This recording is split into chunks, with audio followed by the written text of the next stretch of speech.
1777 में जगदीशपुर की रियासत में जन्मे कुंवर सिंह, जो अब देश और देशभक्ति की भावना में व्यतीत हो चुके थे।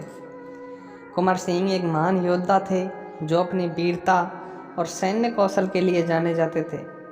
वह एक उत्कृष्ट घुड़सवार और तलवार चलाने वाला था और गुरिल्ला युद्ध रणनीति की गहरी समझ रखता था। वह अपने नेतृत्व कौशल के लिए भी जाने जाते थे और उनकी आज्ञा के तहत लड़ने वाले वफादार सैनिक की एक बड़ी संख्या थी। कुंवर सिंह को 1857 के भारतीय विद्रोह में ब्रिटिश उपनिवेशवाद के खिलाफ विद्रोह का नेतृत्व करने के लिए जाना जाता है। वह उन कुछ नेताओं में से एक थे जिन्होंने देश के अन्य हिस्सों में विद्रोहों को दबाने के लिए अंग्रेजों से लड़ना जारी रखा। उन्होंने ब्रिटिश शासन को स्वीकार करने से इनकार कर दिया और अपनी मृत्यु तक लड़ते रहे। इस लेख में हम वीर कुंवर सिंह के जीवन और भारतीय इतिहास के उनके महत्व के बारे में जानेंगे। हम उनके प्रारंभिक जीवन, उनके नेतृत्व गुणों, 1857 के भारतीय विद्रोह में उनके योगदान और एक राष्ट्रीय नायक के रूप में उनकी वीरता के बारे में जानेंगे। वीर कुंवर सिंह भारत के एक महान स्वतंत्रता सेनानी थे जिन्हें भारतीय स्वतंत्रता आंदोलन में उनके योगदान के लिए याद किया जाता है। उनका जन्म 23 अप्रैल 1777 को भारत के बिहार में वर्तमान भोजपुर जिले में एक छोटे से शहर जगदीशपुर में हुआ था। कुंवर सिंह का जन्म योद्धाओं के एक राजपूत परिवार में हुआ था जिन्होंने बनारस के महाराजा की सेना में सेवा की थी। कुंवर सिंह के पिता राजा साहबजादा सिंह जगदीशपुर के जमींदार थे और अपने साहस और वीरता के लिए जाने जाते थे। कुंवर सिंह राजा साहबजादा सिंह के तीसरे पुत्र थे और उन योद्धाओं के परिवार में पले बड़े थे जो अपनी बहादुरी और निडरता के लिए जाने जाते थे। छोटी सी उम्र में ही कुंवर सिंह ने युद्ध कला सीखने की ओर झुकाव दिखाया और हथियारों के इस्तेमाल में विशेषज्ञ बन गए।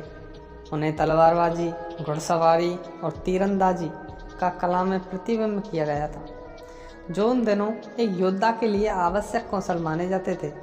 कुंवर सिंह के बचपन को ब्रिटिश ईस्ट इंडिया कंपनी और भारतीय शासकों के बीच लगातार संघर्षों से चिन्हित किया गया था। उनके परिवार की अंग्रेज़ों के साथ लंबे समय से प्रतिद्वंद्विता थी, जो बलपूर्वक भारत में अपने क्षेत्र का विस्तार कर रहे थे। ईस्ट इंडिया कंपनी ने पड़ोसी राज्य अवध पर कब्जा कर लिया, जिसके परिणाम स्वरूप कई लोगों को विस्थापन हुआ था और अंग्रेज़ों के खिलाफ व्यापक विद्रोह हुआ था। संघर्ष के इस माहौल में पले बड़े कुंवर सिंह ने प्रतिरोध की भावना और अपने लोगों को अंग्रेज़ों से बचाने की इच्छा को आत्मसात किया। वह अपने पूर्वजों के विचारों से बहुत प्रभावित थे जिन्होंने मुगलों और अंग्रेज़ों के खिलाफ लड़ाई लड़ी थी। 1857 का भारतीय विद्रोह सिपाही विद्रोह द्वारा ट्रिगर किया गया था। ब्रिटिश ईस्ट इंडिया कंपनी ने भारत में अपने हितों की रक्षा के लिए भारतीय सैनिकों को नियुक्त किया, जिन्हें सिपाहियों के रूप में जाना जाता था। सिपाहियों को विभिन्न क्षेत्रों और जातियों से भर्ती किया गया था और वे विविध धार्मिक और सांस्कृतिक पृष्ठभूमि से आते थे। कंपनी के अधिकारियों द्वारा सिपाहियों के साथ खराब व्यवहार किया जाता था और उन्हें विभिन्न प्रकार के भेदभाव के अधीन किया जाता था। 1857 में सिपाहियों के बीच अफवाहें फैलने लगी कि वे जिन कारतूसों का उपयोग कर रहे थे उनमें गाय और सूअर की चर्बी लगी हुई थी, जैसे अपने धार्मिक विश्वासों का अपमान माना जाता था। इससे सिपाहियों के बीच व्यापक विद्रोह हुआ। धन्यवाद दोस्तों, आशा करता हूँ आपको यह कुंवर सिंह की कहानी अच्छी लगी होगी। अगर आपको कहानी अच्छी लगी हो तो प्लीज़ वीडियो को लाइक एंड हमारे चैनल को सब्सक्राइब कीजिए। मिलते हैं अगली एक ऐसी नई कहानी के साथ। तब तक के लिए धन्यवाद। Take care.